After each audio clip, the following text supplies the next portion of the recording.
All right, Kingdom family. So, contrary to your beliefs, God actually commands the release. Now, I know this from my own life. I know that He commanded me to release a whole bunch of things.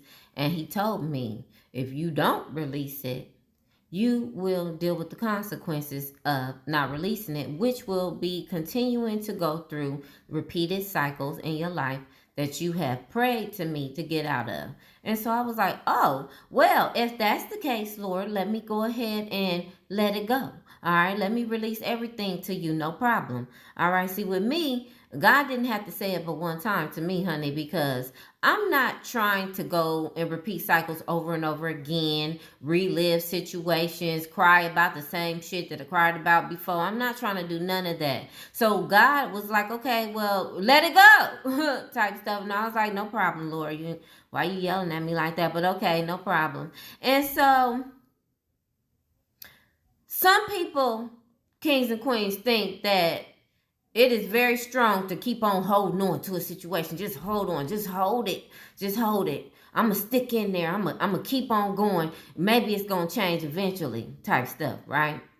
But God is the opposite. All right. He thinks the opposite. He's like, hey, let it go. No, real talk. It's not helping you in any type of way. It's not going to change.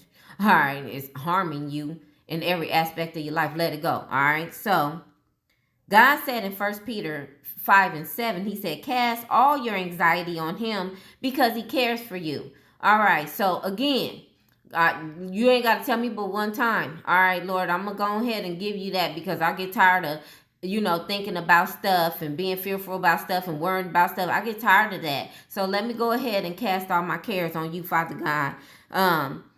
People like to hold on to pain. They like to hold on to other people. They like to hold on to fear. They like to hold on to doubt. They like to hold on to worry. And God is saying that's not strong. That's weight.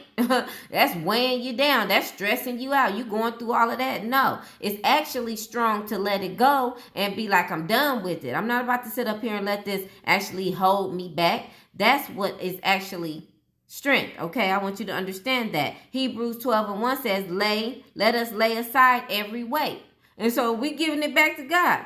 Notice He didn't say pray about weight forever. He said lay it aside. All right. And so that's what we're going to do. So I ask you right now, what are you still carrying and holding on to and letting it weigh you down, kings and queens? Think about that in your life right now and go ahead and lay it to the side because God is giving you, again, an invitation to give it to Him. All right.